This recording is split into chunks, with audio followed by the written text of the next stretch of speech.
Okay, so we are back with another review recap discussion of Immortal Legend Batman, and this time talking about issue 3. Now, with this issue, I honestly don't know if I can do my usual, play-by-play for the issue and sort of talk about it, because this issue is really unique.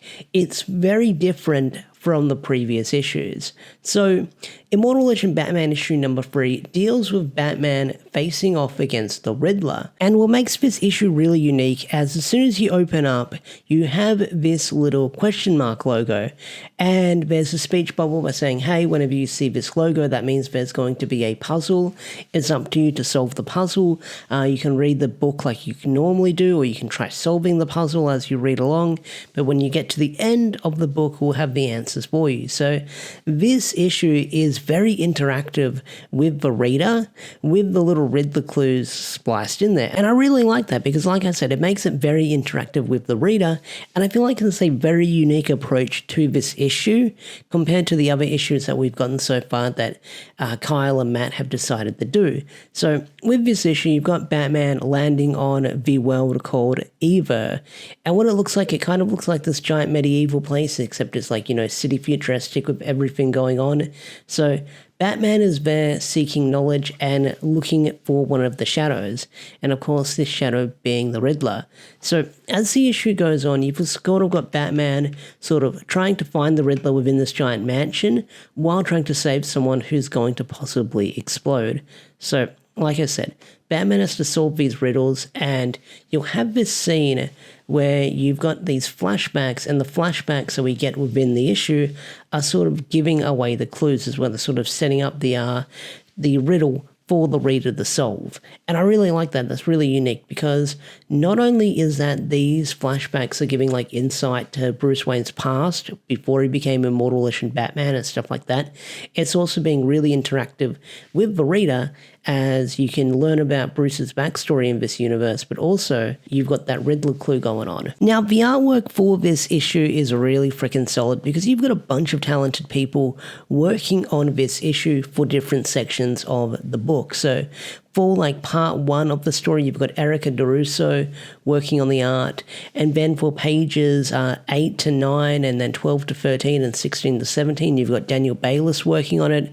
You've got Edgar Monti working on the coloring, and then you've got Becca Carey doing the lettering. So you've got a bunch of talented people working on this book. And of course, in the backup story with the Robins, with Nightwing and Robin, you've got Dan Mora doing that art for that backup story with coloring done by Tamra Bullivin. I do apologize if I butchered some names there, but you get some really good artwork in this issue. I mean, there's this one page where sort of Bruce is standing in this room, and it's this amazing double page spread, and it's one of the clues that you've got in there that you've got to sort of figure out. And what we see is we see Batman witnessing that famous iconic Batman moment that we all know and love, and I'm sure we've seen plenty of times before, and that is the moment when his parents get killed in Crime Alley.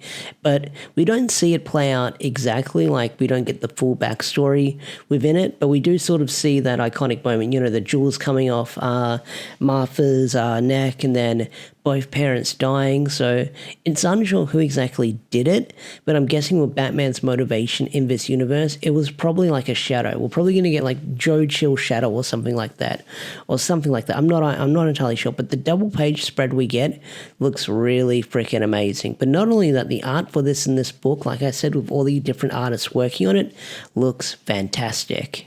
And Batman eventually comes face to face with the Riddler, and I like his henshin device because he opens up this like Pandora's box and he transforms into the Man of Riddles, and that design looks really freaking cool as well.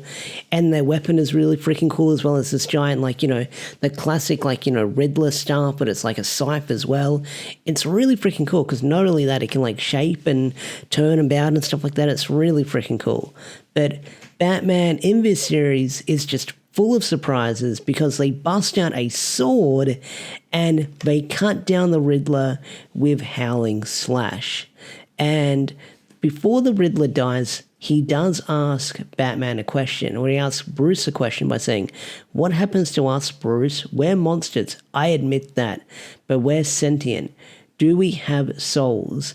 And then Batman's response is finally an interesting question, howling slash, and we get this awesome finishing move as well. It's freaking amazing. That's probably going to be the thumbnail, the howling slash. Like, I've been trying to make the finishing moves in this series sort of like the thumbnails for this series. But Batman is able to save the mysterious stranger, and he ends up giving him the mansion because, when Batman goes on these missions, he's sort of like under a different identity. So he says, look, Bruce says you can have this place, it's yours, and he walks away. So then we have the backstory, not the backstory, the ending story, where you've got Nightwing and Robin on an uncharted planet on the Batcave. So they meet this character called Roger, and one of the lore drops we get is that the previous Immortal Legend Batman knew this technique that was forbidden, but it could also kill you in the process, and what that technique could do is separate you from your flaws.